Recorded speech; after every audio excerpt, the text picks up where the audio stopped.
All right, guys and gals, gonna go over a quick video. It's been a while since I talked to you guys. I've just been taking the summer and kind of going slow and not really doing too much. I want to talk to you guys today about rebuilding door hinges on our 73 through 77s. Very simple process if you have a few tools. You're gonna need one or two specialty tools. In this case, you're gonna need a media blasting cabinet or a media blaster. I have a little guy right there that I use, Harbor Freight. He's pretty simple. The cabinet works great for these things because you can get them setting inside there. I like to blast them all together just to make sure I can do one hinge at a time and I don't miss anything. So it's just a little easier to do when you're rebuilding the things. The parts you're gonna need your Dorman door pins and bushings. There's your kit number on there. I bought a whole bunch of these a long time ago. I don't even remember what they cost. They're not that expensive though. This is what you're gonna get. These will not be media blasted like that. They'll have a black coating on them. I just hit them real quick just to make sure that they're ready to go for when we do an epoxy. When I rebuild these for you guys, you get them back media blasted, and once I take them apart, I media blast them a little more, and then individually I will do an epoxy coating on these things. So when you get them back, they're all put together, they're epoxy coated on all sides, each piece individually, and then your body shop or you can scuff them up and paint them, match them to your car, stick them on there. So I do give you the option just for me to send all this stuff with you if you want.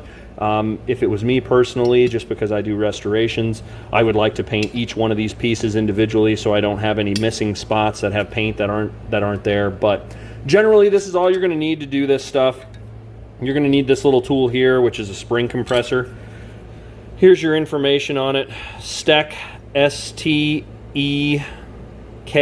if it'll focus, there we go. 21900. Your general auto parts store should be able to order that from you or for you.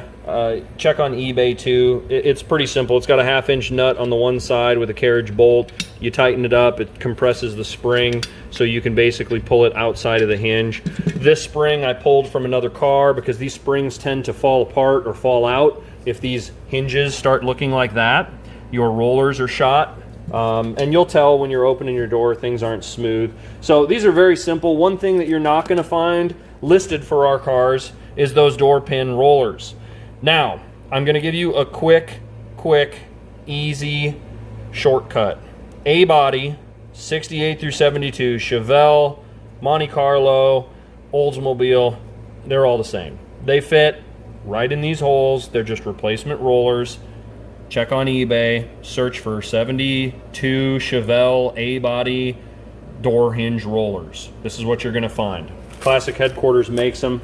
This is how they're gonna come. They're gonna come all glossy and shiny. It's basically just the roller pin on the bottom, and you got a replacement Allen on the top. That's a reverse thread. So when you put these back in, instead of having that little pin that sits inside here, this bolt will set on top and it kind of just stops itself right on that edge. Now these bolts on the top, I'm going to warn you, I've done my hinges twice on my car since I rebuilt it in 2001, 2002. These bolts need to be tightened or checked every year.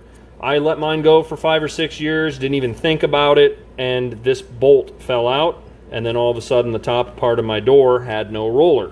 So you can imagine what that did to me. Luckily it was sitting here in the shop when that happened, just my luck. So I got another roller. That's why I have one single one here that's brand new. I pulled these things right out of the bag, stick them in the blasting cabinet, give them a little blast. That way they're ready to go for paint. That's usually how I do them. So generally you take your little ball peen, give these things a little whack. I set them up on a vice grip bench, anything like that. They pop right out, and then if you take your chisel and push with a hammer, they'll come to a certain point where they pop out. Now you got your little bushings setting inside there on each end. Just make sure you replace those. Set those in with your ball peen on the top. So do one of these at a time. In order to do your other door, you're going to have to compress your spring.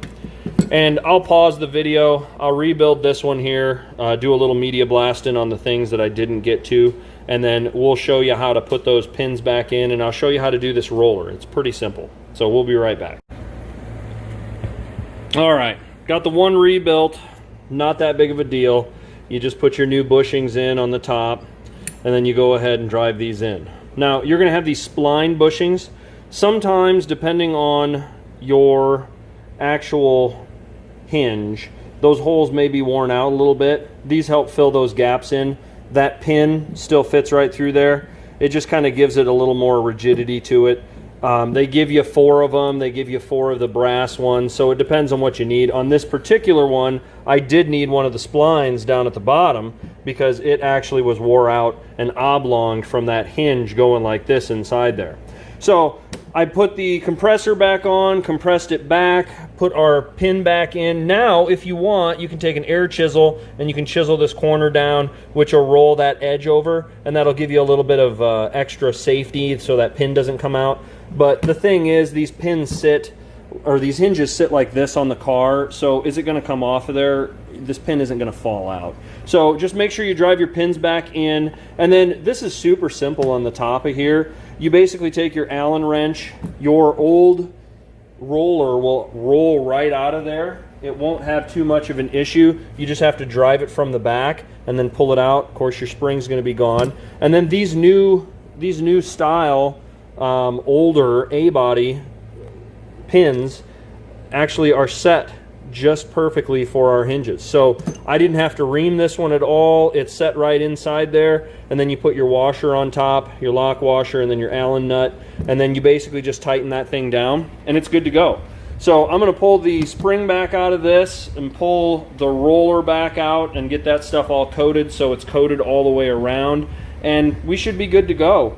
These things are ready for epoxy. I got a little bit of cleanup with the media blaster, just a smidge here and there. You will notice on some of these that on these edges, right at the top where it bolts to the body, there's going to be some real thick seam sealer in these areas. It's only on certain cars.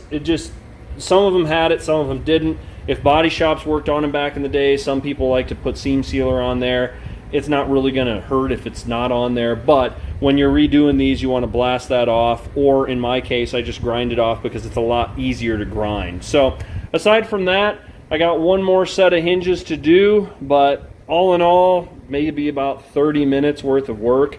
It's not too hard. Again, I always blast my screws and everything, so everything's ready to go. If you order a set of rebuilt ones from me, you're basically getting media blasted, epoxy coated, reassembled. I'll give you the option to assemble them yourself if you wanted to have each piece painted individually. The body shops can easily do that stuff, so it's up to you. 95% of the people, they just say just rebuild them, epoxy them and send them back. I'll drop them off to the body shop, they'll get them painted, and then they'll take care of the stuff. So other people want them the other way. That's why I give you the option. But anyway, if you need anything, if you want a set rebuilt, they're about $200 plus shipping, and it's just some time on my end. I have a few sets here I need to kind of go through and start rebuilding. I don't have any ready to go. This set's sold already, and it'll go out as soon as it's done. So I hope you enjoyed the video. I hope it was helpful. Hopefully I'll get a stand so I can hold my phone and I don't have to rebuild things and not let you see what's going on, but